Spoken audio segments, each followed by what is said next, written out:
everyone, I am Rashmi Prabha and welcome to my channel Combined Series The Extra Step.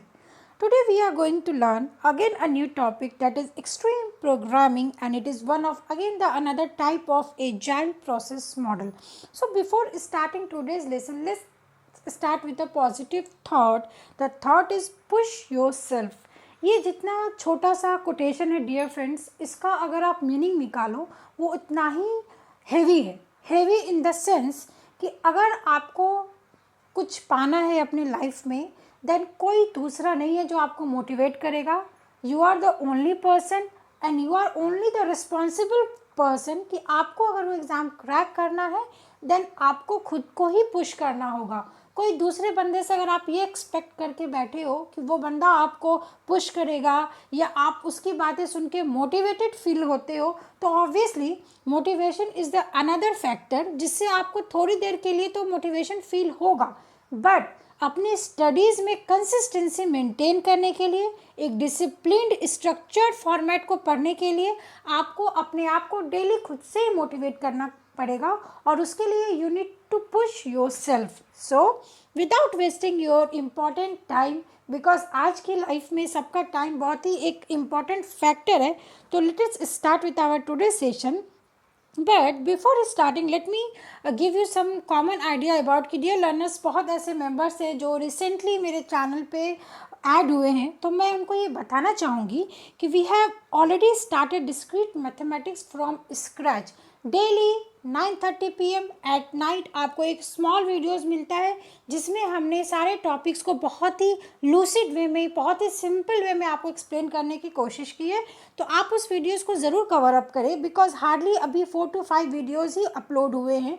तो आप ऐसा नहीं करो कि आप बैकलॉग्स क्रिएट करो. बैकलॉग्स मीन्स व्हाट कि मैं कल देखूंगा, परसों देखूंगा. नहीं, कल तो कभी आता ही नहीं है, मेरे डिक्शनरी में तो है ही नहीं tomorrow word. What ever the thing is कि आपको आज प्रेजेंट में रह के हर एक चीज़ का टारगेट बनाना है और उसको अचीव करना है. Second most important point is कि आर्टिफिशियल इंटेलिजेंस का already I have covered 90% syllabus. Dear friends, अगर आप NTA UGC नेट के एस्पिरेंट्स हो तो यू ऑल नो कि जो आपका डिस्क्रीट मैथमेटिक्स है इससे 15 क्वेश्चंस ऑलमोस्ट एवरी ईयर आ रहे हैं. तो आपको इसको तो अच्छे से पढ़ना ही है. और जैसे मैंने उस वीडियो में भी बताया है कि this is the fundamental and basic subject. इस सब्जेक्ट का इम्प्लीमेंटेशन है अलग अलग सब्जेक्ट्स में. As for example data structure, graph theory, artificial intelligence में भी आपके इसके क्वेश्चंस रिलेटेड आते हैं. सिमिलरली आर्टिफिशियल इंटेलिजेंस में भी आप पढ़ते हो नॉलेज रिप्रेजेंटेशन. तो जो फर्स्ट ऑर्डर प्रेडिकेट लॉजिक है जो हम आपके डिस्क्रीट में भी कवर अप करेंगे और आर्टिफिशियल इंटेलिजेंस में भी ऑलरेडी मैंने कवर किया है. तो आप उस वीडियोज़ को ज़रूर देखें, बिकॉज उससे क्वेश्चंस 1 से 2 क्वेश्चंस तो एवरी टाइम आ रहे हैं. नेक्स्ट थिंग इज़ कि अगर आपका NTA नेट टारगेट है 2020 के लिए तो आपको कॉन्सेप्ट तो पढ़ना ही है, नो डाउट कॉन्सेप्ट तो पढ़ना ही है. उसके बाद आपको प्रीवियस ईयर के क्वेश्चंस को भी लगाना उतना ही कंपलसरी हो जाता है, क्योंकि अगर आप किसी भी एग्ज़ाम को क्रैक कर रहे हो तो जितने भी एडुकेटर है वो सब पूरे एनालिसिस के साथ ही ये सारे पॉइंट्स को बताते हैं. सिमिलरली मैं भी वही बताने की कोशिश कर रही हूँ कि आप प्रीवियस ईयर के क्वेश्चंस को भी ज़रूर एनालिसिस करें. सपोज़ आपने एक स्मॉल सा टॉपिक पढ़ा आज, तो अब आपको क्या करना है, उस टॉपिक को आप खुद से रिसर्च करिए कि किस तरीके के क्वेश्चंस उस टॉपिक से पूछे जा रहे हैं. नेक्स्ट थिंग इज़ कि ऑब्जेक्ट ओरिएंटेड प्रोग्रामिंग. इससे पहले तो क्वेश्चंस उतने नहीं आ रहे थे, बट अगर आप रिसेंट ईयर के पेपर्स देखोगे तो 3 to 4 क्वेश्चंस आपकी प्रोग्रामिंग से आ रहे हैं, जिसमें 2 क्वेश्चन तो आपका प्रैक्टिकल बेस्ड क्वेश्चन होता है जिसमें आपको आउटपुट फाइंड आउट करना होता है, एंड इस पर थ्योरी के भी क्वेश्चंस आ रहे हैं. तो already on my channel I have covered previous year questions from 2010 and 2019 तक के सारे क्वेश्चंस जो थ्योरेटिकल है वो सारा मैंने कॉन्सेप्ट के साथ एक्सप्लेन किया है. तो आप जाकर उसको क्विकली रिवाइज करिए. एंड NTA दिसंबर 2019 के भी all questions I have been explained with various examples, और उसमें जो आपके कॉन्सेप्ट की ज़रूरत है वो उसको भी मैंने बताया है. तो एज यू ऑल नो, अगर आप टारगेट कर रहे 2020 तो ऑब्वियस सी बात है आपको 5 ईयर्स का तो प्रीवियस ईयर का क्वेश्चन सॉल्व करना ही करना है. आइदर वो गेट का एग्ज़ाम हो, NIC का एग्ज़ाम हो, आइदर आप किसी भी कॉम्पिटिटिव लेवल के एग्जाम्स के लिए बैठ रहे हो तो उसके प्रीवियस ईयर 5 साल के क्वेश्चंस तो आपको लगा कर जाना ही जाना है. नेक्स्ट थिंग इज़ कि अब हम आज के टॉपिक के बारे में बात करेंगे.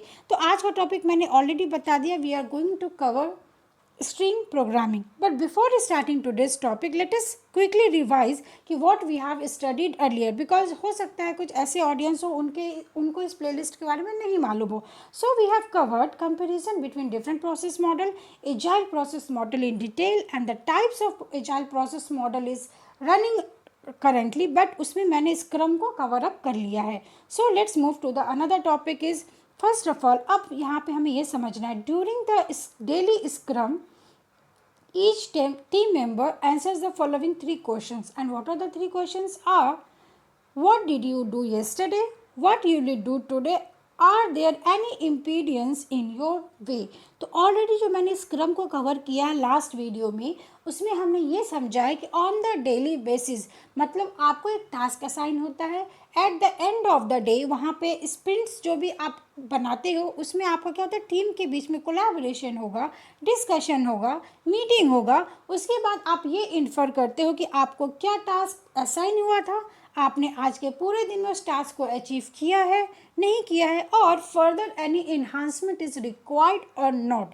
तो दिस वाज अबाउट स्क्रम. तो हमने क्विकली स्क्रम को भी रिवाइज कर लिया. और मेरा ये आपसे सजेशन रहेगा कि see this is the Sunday को मैं ऐसे एक वीडियोस इसलिए डालती हूँ सो दैट कि अगर आपके दिमाग से थोड़ा स्किप हो गया हो कि ये टॉपिक्स में भी आप हो सकता है कि आपने उस टॉपिक्स को नहीं देखा हो, तो डैट्स वाई ये टॉपिक्स मैं लेकर आई हूँ. बिकॉज जो आपका एजाइल प्रोसेस मॉडल है सॉफ्टवेयर इंजीनियरिंग में, लास्ट 2 ईयर्स से उससे क्वेश्चंस फ्रिक्वेंटली पूछे जा रहे हैं और वो क्वेश्चन सिर्फ ऊपर से आ रहे हैं. हो सकता है कि अभी आपका 2020 में ऑलरेडी बहुत डिले हो चुका है, तो वो क्वेश्चन थोड़े डेप्थ में पूछे. So, before starting extreme programming, let us understand what are the disadvantage of Scrum framework. Because अगर आपको Scrum framework का disadvantage clear नहीं होगा dear friends, then आप extreme programming को अच्छे से नहीं समझ पाओगे. So, let's have a quick look. Scrum framework do not allow changes into the sprint. It can be difficult for the Scrum to plan, structure and organize a project that lacks a clear definition. Next is, the daily Scrum meetings and frequent reviews require substantial resources, requires a strong commitment from the all members of a team. If any team members leaves in middle of a project, it can huge negative impact on a project. So basically ये हम in short Scrum को ही cover up कर रहे हैं. तो इससे आपके true and false multiple choice questions बहुत बनते हैं. एज फॉर एग्जांपल आपसे ये पूछ सकता है कि क्या स्क्रम फ्रेमवर्क में हम चेंजेस को अलाउ करते हैं, तो it will be what, false, because उसमें चेंजेस अलाउ नहीं करते हैं. देन इसमें जो टीम मेंबर्स होती है उसमें स्ट्रॉन्ग कमिटमेंट होती है, बिकॉज आपको ये मालूम है कि जो आप रियल वर्ल्ड के प्रोजेक्ट्स बनाते हो जो कि कॉम्प्लेक्स प्रोजेक्ट्स होते हैं उसमें हाई मॉनेटरी वैल्यूज असाइन होती है. तो आप ऐसा नहीं है कि डेडलाइन अगर सपोज आज का है तो आप उस काम को कल करोगे, ऐसा नॉर्मल इन्वायरमेंट में पॉसिबल है, बट आपका एक रियल वर्ल्ड एप्लीकेशंस में ऐसा अलाउड नहीं है. ठीक है. Now let us understand what is extreme programming. So as on the slide is written, it's stand for CRC cards. Then what is CRC? It is again one of the question is, its acronym is collaboration cards are a brainstorming tool used in the design of object oriented software. Martin Fowler, a British software developer, has described CRC cards as a viable alternative to UML sequence diagram to design the dynamics of object interaction and collaboration. तो यहाँ पे एक question ये बनता है dear friends, जो आपका extreme programming है, बेसिकली ये ऐसा टूल है जिसके थ्रू हम ऑब्जेक्ट ओरिएंटेड सॉफ्टवेयर को ईजिली डिज़ाइन कर सकते हैं. So let us see how object oriented principle पे ये बेस्ड है. तो वी ऑल नो कि अगर आपको थोड़ा भी ऑब्जेक्ट ओरिएंटेड का कॉन्सेप्ट मालूम होगा तो आप उसमें देखते हो उसमें हम क्या एक क्लास बनाते हैं. Class is also known as template, correct. तो हम वहाँ पे क्लास का नेम लिखते हैं, देन उसमें आप यहाँ पे डेटा टाइप लिखते हो और देन यहाँ पे आपके मेथड्स होते हैं. ठीक है. और अगर आपको ऑब्जेक्ट ओरिएंटेड प्रोग्रामिंग में थोड़ा भी डाउट है उसके बेसिक्स में, तो I have given the link in the description box. Just go, make it on 2.x speed and just have a quick look कि what are the building blocks of object oriented programming. तो यहाँ पे हमने dear friends क्या देखा कि एक class है. अब जो डेटा टाइप होती है उसको ही आप सॉफ्टवेयर इंजीनियरिंग में बोलोगे रिस्पॉन्सिबिलिटीज़, एंड जो आपके मेथड्स होते हैं that methods are known as collaboratives. So let us have a quick look what are these definitions of. CRC stand for class representatives collaboration, a brainstorming tool used in the design of object-oriented software. The cards are arranged to show the flow of messages among instances of each classes. A collection of standard index card that has been divided into three subsections, and those are a class, responsibilities, and a collaborator. Then what is a class? A class represents a collection of similar objects. A responsibilities is something that a class knows or does. A collaborator is another class that a class interacts with to fulfill its responsibilities. तो simple अक्षरों में मैं आपको ये समझा देती हूँ. Class means a collection of object, और ऑब्जेक्ट कैसा होना चाहिए? सिमिलर टाइप का ऑब्जेक्ट होना चाहिए. एज फॉर एग्जाम्पल, अब आप सपोज ये मान के चलिए कि मुझे एक सेट बनाना है. ठीक है, सेट में आपको मैंने ये बोला कि सेट में आपको एनटीए नेट के प्रीवियस ईयर के क्वेश्चंस कलेक्ट करना है. तो क्या आप केवीएस के क्वेश्चन कलेक्ट करोगे? नो. क्या आप एनवीएस के क्वेश्चंस कलेक्ट करोगे? नो. बिकॉज अगर आप पैटर्न देखोगे, ऑलरेडी वो कंप्यूटर साइंस का उसमें भी सब्जेक्ट होता है, बट ये एग्ज़ाम्स थोड़े इनका जो स्टैंडर्ड होता है वो एनटीए नेट से थोड़ा लो होता है. सिमिलरली अब मैं गेट को ले लेती हूँ, तो वी ऑलरेडी नो कि जो एनटीए नेट से भी आपका गेट का लेवल थोड़ा हाई होता है. तो आपको क्या करना है, आप जो क्लासेस को डिज़ाइन करोगे तो you need to take the collection of similar type of objects. And what is the responsibilities मतलब कि आपको अगर कोई टास्क असाइन हो रहा है तो आप किस तरीके से बेस्ट वे से उसको परफॉर्म करोगे. And what is collaborator means आप ऐसा समझिए जो आपस में एक अच्छा कम्युनिकेशन को इस्टेब्लिश करे. Hence a collaborator is another class that class interacts with two fulfil it's responsibilities.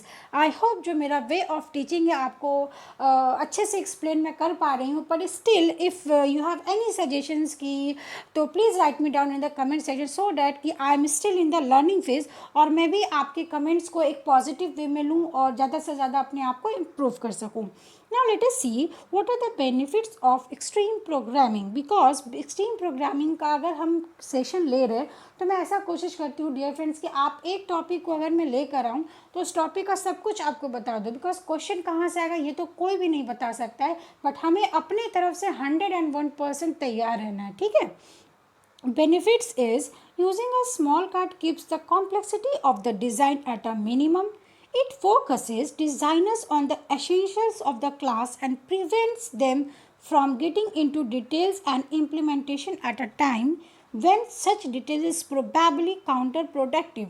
So as we all know, if we have a complex problem, then what is the best way to solve this problem is कि this complex problem should be subdivided into sub problems. Then you can easily identify what are the faults in this particular system is.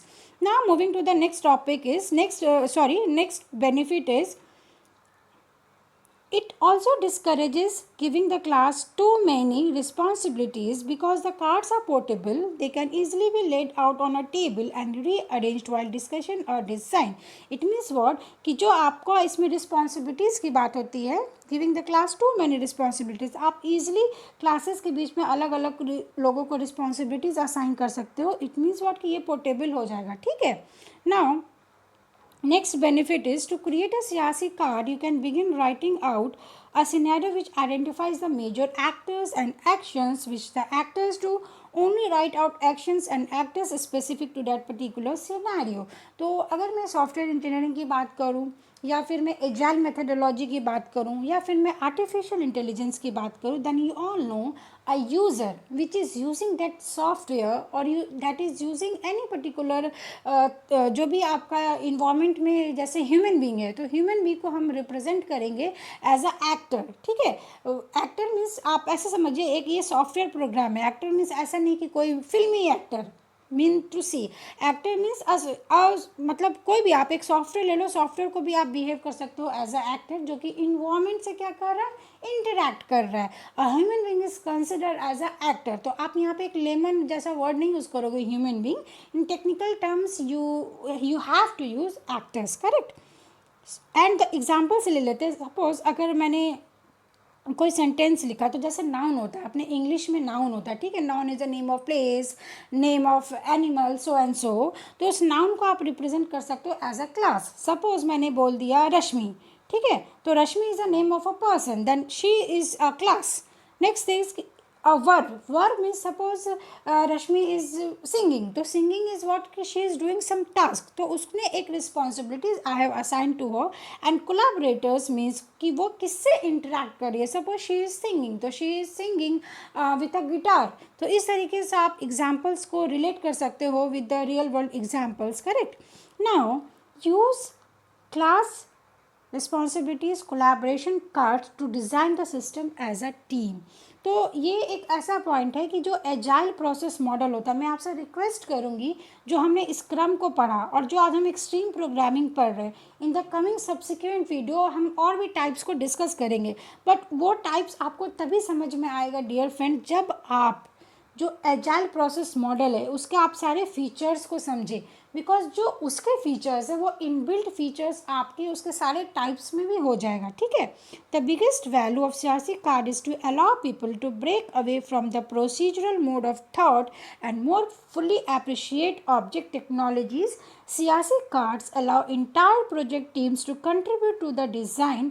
The more people who can help design the system and the greater the number of good ideas incorporated. Simple सी बात है कि अगर हम किसी भी project को अगर टीम के फॉर्म में कंप्लीट कर रहे हैं तो ऑब्वियस सी बात है उसकी जो प्रोडक्टिविटी होगी वो इम्प्रूव होगी. अब सिंपल सी बात है, अगर आपको कोई टास्क दिया गया, ठीक है, आप एक ऑफिस में आईटी कंपनी में जॉब कर रहे हो, you have to develop a application, तो हो सकता है कि आप उसमें स्टक हो जाओ किसी पर्टिकुलर टाइम पे आके.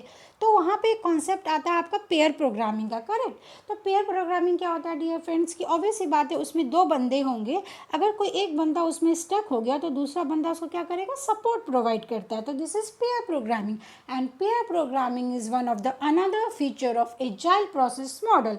हेंस यहाँ पे ये बात होती है कि जब आप किसी टीम में काम करते हो तो टीम में सेवरल मेंबर्स होते हैं और सारे मेंबर्स आपस में एक्सपर्टीज होते हैं अपने एरियाज़ में, सो दैट कि जो क्वालिटी प्रोडक्ट निकल के आता है वो ज़्यादा से ज़्यादा कस्टमर को सेटिस्फाई कर सके. तो this was all about the features of agile process model जो उसके हर एक टाइप्स में भी रहेगा. Now let's have a quick look the visual process model of XP. अब इस एक सिंगल एक इस डायग्राम से आपको मैं पूरा एक्सट्रीम प्रोग्रामिंग को एक्सप्लेन करती हूँ. एज फॉर एग्जांपल यहाँ पे क्या लिखा है, आर्किटेक्चरल स्पाइक.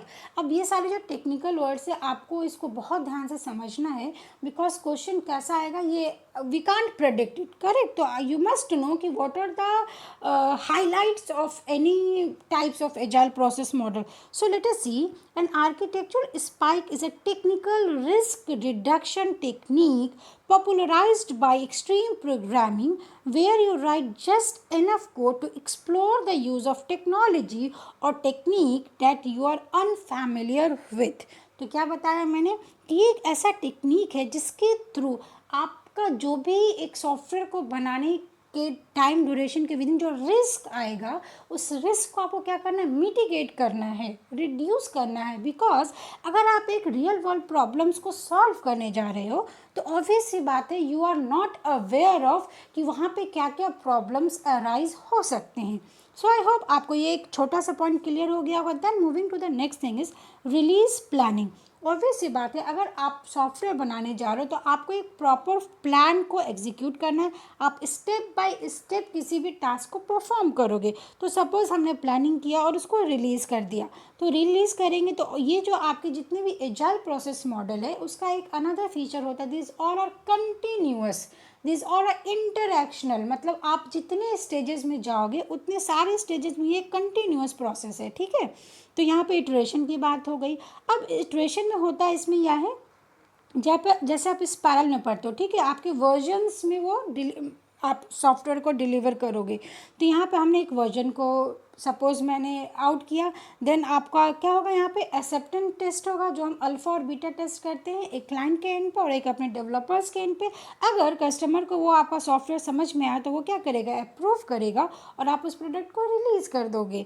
और अगर कस्टमर का अप्रूवल नहीं आया या कोई बग आया तो आप क्या करोगे, फिर से उसमें जाके चेंजेस करोगे. सिमिलरली अब अगर सपोज करो आप रिलीज़ करते हो प्रोग्रामिंग तो यहाँ पे क्या होता है, एक spike is another the risk जो आप मिटिगेट करो. तो यहाँ पे आपका एक एस्टिमेट आप बनाते हो, इसमें सारे अनसर्टेनिटी फीचर्स को भी आप एनालाइज करते हो कि किस तरीके से आपके ये सिचुएशन आ सकते हैं और क्या आपके पास ये रेमेडीज़ है या नहीं है। एज फॉर एग्जांपल जैसे हम ये ले लेते हैं, जैसे आप देखो बिहार है, ठीक है, बिहार में एवरी ईयर्स फ्लड्स आते हैं, पर वो आते ही हैं। हमारी गवर्नमेंट ने इतने सारे पॉलिसीज़ प्लान्स बनाए हैं, तो एक्चुअली उनको ऐसे पॉलिसीज़ और प्लान्स बनाना चाहिए जिससे क्या होना चाहिए कि अगर फ्लड का सिचुएशन आया तो दीज आर द रेमेडीज़। हम शेल्टर होम बनाएंगे, हम जो हमारे फूड्स होते हैं फूड्स को हम अच्छे से पैकेजिंग करके रखेंगे। तो सिमिलरली ये तो एक नॉर्मल सिनेरियो की बात होगी, बट अगर आप एक सॉफ्टवेयर बनाते हो तो उसमें काफ़ी सारे जो एक्सपर्टीज़ लोग इन्वॉल्व होते हैं, ठीक है, तो उन वो भी एक ऐसा अपना बैकअप प्लान तैयार के उनके पास होता है कि सपोज़ अगर ये नहीं हुआ देन हम ये करेंगे। सो आई होप कि इस तरीके से अगर आप किसी भी सब्जेक्ट को, मैं सॉफ्टवेयर इंजीनियरिंग की बात नहीं करती, मतलब being a computer science student मैं तो हमेशा बोलती हूँ कि आप हर सब्जेक्ट को इतना इंटरेस्ट लेके पढ़ो कि सो दैट कि वो आपके लिए सब्जेक्ट ही ना रहे। मतलब वो आपका, आप ऐसे समझो कि आप एक घर में सॉफ्टवेयर बना रहे हो, मतलब हर एक चीज़ में आप उसमें अपना कंप्यूटर साइंस का दिमाग लगाओ, तभी आप जाके वो चीज़ में इंटरेस्ट आपको जगेगा और आप उसमें थोड़ा अच्छा एक्सप्लोर कर पाओगे, ठीक है। तो उस जो हमने अभी प्रीवियस डायग्राम देखा, उसी डायग्राम का let us see what are the steps. First step is code review. अब इस स्टेप्स पे क्वेश्चन आ सकते हैं, so this is very important slide. Code review detects and corrects errors efficiently. It suggests pair programming as a coding and reviewing of written code carried out by a pair of programmers who switch their works between them very hours. ठीक है, so what is this कि हम code को review करते हैं। Review करने के लिए इट मीन्स व्हाट कि पेयर प्रोग्रामिंग का कॉन्सेप्ट को हम यूज़ करेंगे। एंड ऑलरेडी हमने देखा कि what is pair programming. So the next step is testing. ठीक है, testing is the simple thing is testing code helps to remove errors and improve its reliability. XP suggests test-driven development to continually write and execute test cases in the TDD approach. Test cases are written even before any code is written. तो it means what कि जैसे आप देखो software tester की भी job profile निकलती है, ठीक है, मतलब उनका ये टास्क ही होता है कि ये सॉफ्टवेयर है तो इस सॉफ्टवेयर के करस्पॉन्डिंग क्या क्या डिफरेंट टेस्ट केसेस बन सकते हैं, तो वो ऑलरेडी उसको तैयार करके रखते हैं कि इन फ्यूचर अगर इस तरीके का कोई क्लाइंट का रिक्वायरमेंट आएगा तो we can apply that test cases. Okay, moving to the next thing is कि इंक्रीमेंटल डेवलपमेंट। ऑब्वियस सी बात है, अगर आपका कोई कॉम्प्लेक्स प्रोजेक्ट है तो आप उसको एक बार में डिलीवर नहीं करोगे, आप डिफरेंट फेजेस में ही उसको डिलीवर करोगे।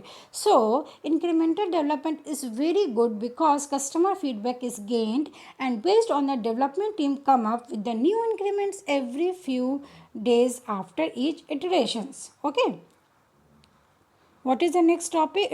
Next point is simplicity. Simplicity makes it easier to develop good quality code as well as test and debug it. Simple it is. What is design? Good quality design is important to develop a good quality software. So everybody should use design daily. मतलब obvious सी बात है, अगर आपका design जितना अच्छा होगा उतना ही सॉफ्टवेयर का क्वालिटी भी उतनी अच्छी होगी।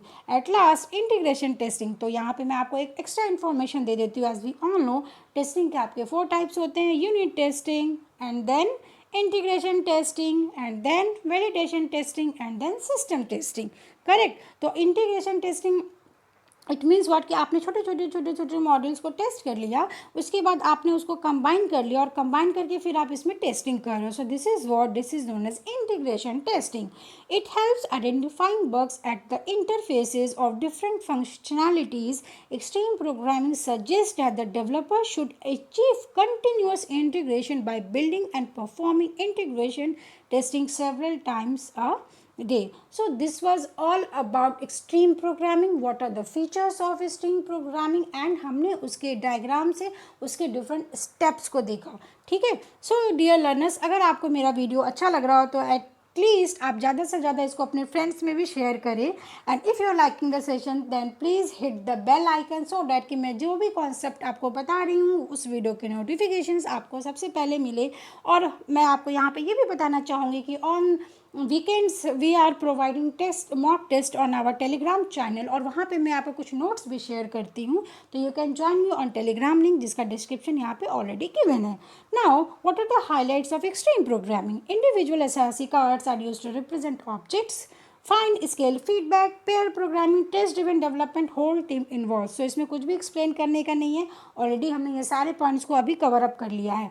Next thing is continuous process, continuous integration and design improvement. तो जो अभी प्रीवियसली हमने स्टेप्स को कवर किया उसमें हमने डिटेल ये इन सारे पॉइंट्स को भी कवर अप किया है। तो ये हाईलाइट्स आपके दिमाग में आपके शॉर्ट नोट्स में होना चाहिए। Now, the greatest advantage of extreme programming is that this methodology allows software development companies to save cost and time required for project realization. XP eliminates unproductive activities to reduce cost and frustration of everyone involved. It allows developers to focus on coding. तो ये जो last का 2 point है, this 2 points are very important so that you can differentiate between Scrum and extreme programming. How? Let me explain. जो आपका scrum था, ठीक है, स्क्रम में हमने ये देखा था कि at the end of the day आपकी मीटिंग्स होती है। तो अब मीटिंग्स में हो सकता है कोई एक ऐसा बंदा हो जिसने अपना डेली का टास्क को पूरा नहीं किया हो, तो बिकॉज कि उस मीटिंग में उसकी ज़रूरत भी नहीं थी बट उसका अननेसेसरी टाइम वहाँ पे वेस्ट हो रहा है।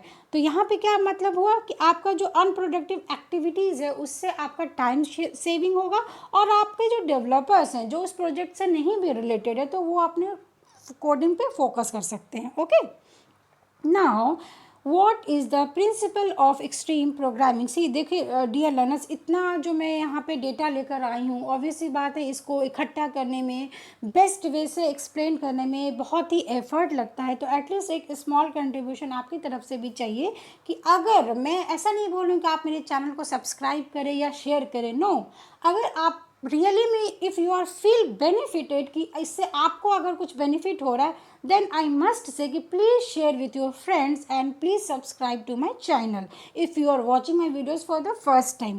Next is कि what is the principle of extreme programming? Extreme programming is a software development approach based on the values of simplicity, communication, feedback and courage. Companies that build their workflow on XP principles and values create a competitive yet motivational atmosphere within and between teams. The fundamental principle of extreme programming are rapid feedback. तो I hope ये slide में आपको clear हो रहा होगा, उसमें कुछ भी नया नहीं है। मतलब आप ऐसा समझिए कि आप एक कॉम्प्लेक्स सॉफ्टवेयर को अगर बना रहे हो तो आपको एक हेल्दी इन्वायरमेंट चाहिए, आपको मोटिवेशनल कुछ एक्टिविटीज़ करना चाहिए अपनी कंपनीज़ में, सो दैट कि आपके जो एम्प्लॉयज़ हैं वो मोटिवेटेड फील हो, वो एनर्जेटिक फील हो, और वो जो भी आप उनको टास्क असाइन कर रहे हैं वो उसमें उनका परफॉर्मेंस लेवल हाई हो। ठीक है, नाउ लास्ट स्लाइड इज कि when should XP be used. अब हमने अभी तक ये देखा कि एक्सट्रीम प्रोग्रामिंग क्या है, what are the benefits, what are the steps involve, but इस स्लाइड को मैंने लास्ट में इसलिए रखा है डियर फ्रेंड्स कि यू मस्ट नो कि जो एक्सट्रीम प्रोग्रामिंग है what are the application areas जहाँ पे हम इसको यूज़ करते हैं इस तरीके के एजाइल प्रोसेस मॉडल को। A system whose functionality is expected to change every few months. New system with all new challenges for entire software industries, the risk is greater. The XP practices are set up to mitigate the risk and increase the likelihood of success. XP requires an extended development team. That XP team includes the developers, the managers and the customer as well. Another requirement is testability. You must be able to create automated unit and functional test. I hope these 4 points must be clear to you. If आपको कोई भी doubt है then please put your comments in the comment section below. One of the biggest criticism of CRC cards is lack of written design. This slide is very important to understand कि जो आप agile process model को study कर रहे हो उसमें कहीं ना कहीं डॉक्यूमेंटेशन पे हम ज़्यादा ध्यान नहीं देते, तो इन लॉन्ग टर्म आपको हो सकता है कि उसको इम्प्लीमेंट करने में प्रॉब्लम्स आए। बिकॉज आप सपोज करो कि आप कस्टमर को इंस्टेंट फीडबैक दे रहे हो, तो ऑब्वियस ही बात है आप डॉक्यूमेंट बनाओगे, फिर उस पर अप्रूवल लोगे, फिर सो एंड सो टास्क करोगे जैसे हम नॉर्मली करते हैं वाटरफॉल प्रोटोटाइप में। तो इसमें आपका उसमें क्या हो जाएगा, कहीं ना कहीं थोड़ा ज़्यादा टाइम स्पेंड होता है। तो ये कहीं ना कहीं एक ड्रॉबैक भी है और एक बेनिफिट भी है, बट इट डिपेंड्स कि which process model you are using. Okay. Now at last I will tell you कि there are so many, suppose अगर आपको मेरे नोटिफिकेशन चाहिए कि what I am going to, what courses are running, then you can join me on my Facebook, the link is given above. And you can also WhatsApp me, और आप Telegram को भी join कर सकते हैं जहाँ पे मैं आपको नोटिफिकेशन देती हूँ क्लासेस के बारे में. Sometimes I provide the PDF also. And let me tell you friends, वहाँ पे डेली बेसिस पे आपको मैं क्विजेस देती हूँ. एंड आपको संडे वीकेंड्स में वहाँ पे हम लोग मॉक टेस्ट को भी ऑर्गेनाइज करते हैं. So at last, if you are liking my session, then please share with your friends whatever you feel, whatever you have queries, suggestions, please put down in the comment section. And if you are watching the video for the first time, I will request you do subscribe my channel and press the bell icon for upcoming videos. Thanks for watching. और आज के video dear friends ये मेरा सबसे लंबा video हो गया है. तो एक्चुअली मेरा मोटिव ये रहता है कि अगर मैं कोई टॉपिक को लूँ तो उस टॉपिक को पूरा डेप्थ में जाकर आपको इन्फॉर्मेशन दूँ, सो दैट कि आप इसको अपने सुविधा के अनुसार 2.x स्पीड पे भी देखें. और जैसा भी आपको डाउट होता है तो प्लीज़ आप एक और वीडियो को दोबारा ज़रूर देखें, मैं ऐसा आपको बोलूँगी.